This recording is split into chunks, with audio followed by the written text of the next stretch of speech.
How we doing, guys? Welcome to DT's Daily. Now on today's show we're going to be talking about the European Premier League that's been in talks and whether that can actually go ahead or not. And the next piece of news again involves Mesut Ozil. After my reports yesterday, Mesut Ozil has actually released a statement about his situation at Arsenal. I represent my fucking self. How we doing, guys? Welcome to DT's Daily. That's right.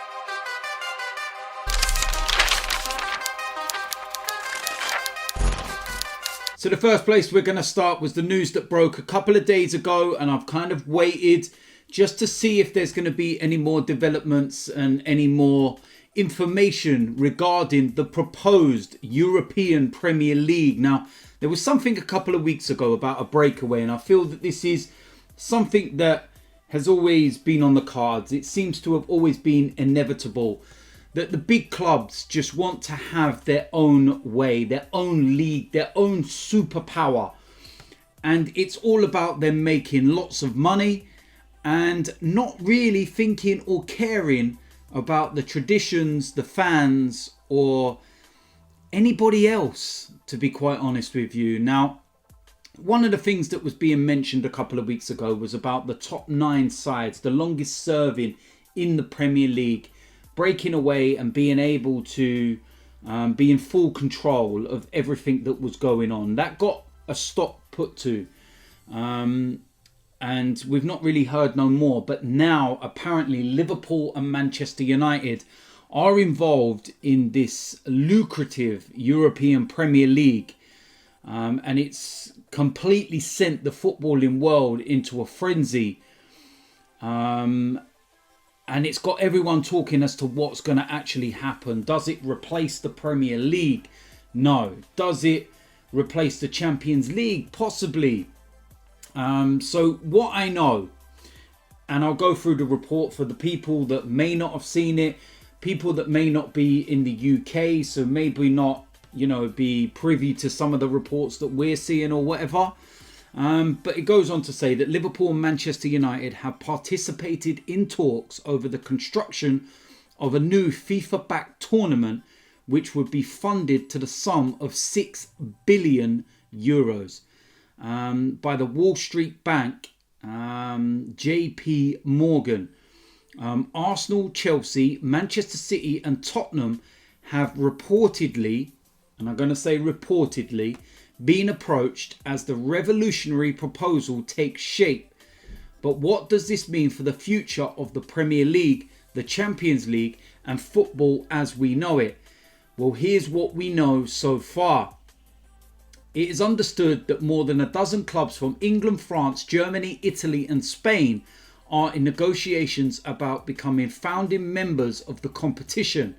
Liverpool and Manchester United, who have faced recent criticism over the development of controversial Project Big Picture. Arsenal, Chelsea, Manchester City and Tottenham make up the contingent of Premier League clubs who have been approached, and it is believed as many as 5 of them could sign up. Barcelona, Real Madrid, Atletico Madrid from Spain, Bayern Munich from Germany, Juve from Italy and Paris Saint-Germain from France are also thought to be among the candidate clubs for the new league. The plans are said to have the backing of sports world governing body FIFA and are also reported to involve Real Madrid president Florentino Perez. As part of the initial blueprint, founder clubs could not be relegated for 20 years. Meaning that a maximum of 6 places would be available each season. It is understood relegation could form part of the new competition, with the participation of non-founding member clubs subject to their domestic league position at the end of each season. Wow. What would a European Premier League look like? At first glance, the European Premier League makes for a fascinating prospect that would see the biggest clubs on the continent compete on a more consistent basis. Initial proposals suggest the European Premier League would be split into 2 distinct sections, a league and knockout phase. With as many as 18 clubs involved, the league would comprise of a round-robin tournament in which clubs would play home and away midweek fixtures over 34 match days. Once completed, the top-placed teams in the league would compete in a knockout phase where the European Premier League winners would be determined, although such details are yet to be revealed. Now, what does this mean for the Premier League? Whereas proposals in the past for a European Super League threatened to break away from the existing domestic leagues, European Premier League plans have been designed to work alongside competitions such as the Premier League. Instead of forming a breakaway league, fixtures will be played in existing midweek slots that are currently occupied by the UEFA Champions League. It means a Premier League could honour their European Premier League commitments during the week whilst fulfilling their domestic schedule at the weekend. Would it mean the end of the Champions League? UEFA are strongly opposed to the plan and has made it clear that any changes to their open format competitions are non-negotiable. They are in talks over changes to the Champions League format from 2024, with reports they may consider increasing the number of teams to 36, but nothing has been decided. However, the creation of a European Premier League would make it unlikely that UEFA's flagship competition, which was introduced in 1992, would be able to continue. Wow. I don't know what to make of it, to be quite honest with you. It's a bit of an interesting one. It's certainly not something that's going to happen overnight, and it's not something that's going to go away very quickly. UEFA are obviously opposed to this. FIFA are involved in it. The clubs are very powerful. Manchester United and Liverpool seem to be the two spearheading from England. And it's no coincidence that clubs with foreign owners, and American backed for that, in Manchester United and Liverpool, are looking at something like this, because I feel that these owners don't really think about the club. They think more about the business, and if they could be part of a European Super League and they could sell this to the American audience and the Asian audience, etc., then it's going to be very, very lucrative. It's going to be very, very profitable for them. I just don't see how you're going to be able to play a Premier League season of 38 games alongside a further 38 games or so on a midweek basis in European competitions. You know, all the travelling, the returning, what happens in terms of squad. Do you have weaker squads in the Premier League because you're putting all your best players in this, or vice versa? Do you put some of the fringe players in this and concentrate on the Premier League? And it don't sit right with me. I've seen it coming for a long time, but it doesn't mean it sits right. It could kind of look attractive. It could kind of have some amazing games, but yeah. And come on, man, before you get rid of the Champions League, let Arsenal try and win it once, man. The irony that we've never won the bloody Champions League and you might be getting rid of it. It is what it is. But we're going to find out very, very soon and over the next few weeks and months as to what actually happens with this. But I thought I would give you all an update and let you see where the current standing is and what you think. Now, next piece of news involves Mesut Ozil. Now, I was speaking about him yesterday, and during the afternoon, he actually released a statement on his social media pages about everything. And, you know, my thoughts and everything have not changed, but I'm going to read out what he says, and you can make of it what you will. He says, "This is a difficult message to write to Arsenal fans that I have played for over the past few years. I'm really deeply disappointed by the fact that I have not been registered for the Premier League season for the time being. Upon signing my new contract in 2018, I pledged my loyalty and allegiance to the club that I love, Arsenal. And it saddens me that this has not been reciprocated.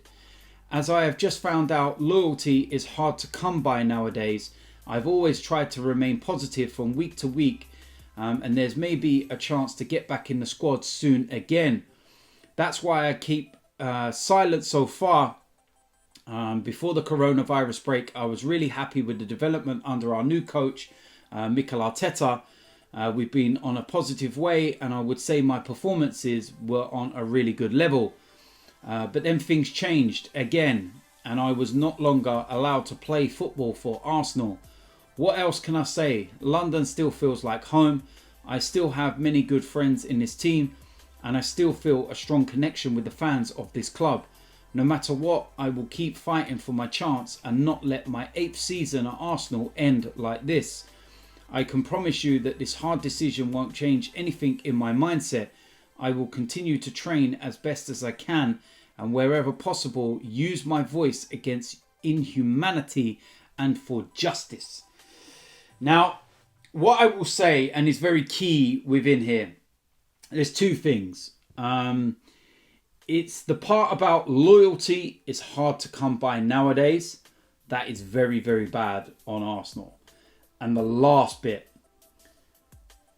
I can, and wherever possible, use my voice against inhumanity and for justice. That is very, very bad on Arsenal.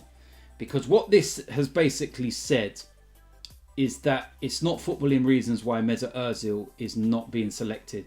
It's also not Mikel Arteta's decision as to why he's not being selected. This is a decision being made from above. Stan Kroenke, Josh Kroenke, etc., the board. They've made this decision. And it's very evident it's because of Mesut Ozil's outspoken ways in to do with what's going on in China. There were reports that Arsenal were close to losing some very lucrative sponsorship deals around Asia because of what he had been saying. And people had felt that he had used his platform to get involved in political situations when it shouldn't be there for that. His platforms are there for whatever he needs to use them for, and rightly or wrongly, he's got a freedom of speech. And yeah, it's pretty evident and pretty clear now that it's not football related why Mesut Ozil's not playing. It's not Mikel Arteta's decision either. So I think somebody from Arsenal needs to come out and clarify this situation and, you know, put everybody's minds at ease as to what the hell is going on, because everybody is backing Mesut Ozil right now. And when you see that, you can see why, because that does not look good at all. But yeah, I think this one's going to keep rumbling on. So there we go. That is it for today's DT's Daily. As usual, let me know in the comment section what you think about today's topics. Let me know what you think about the new Super League, Premier League thing, whatever they call it. This Mesut Ozil situation as well. If you haven't already given me comments from yesterday's show, let me know what you think about this latest development and what he's had to say. If you're new around here, do make sure you hit the subscribe button. Make sure you smash a like on this video. And I will see you lot soon. I'm out of here.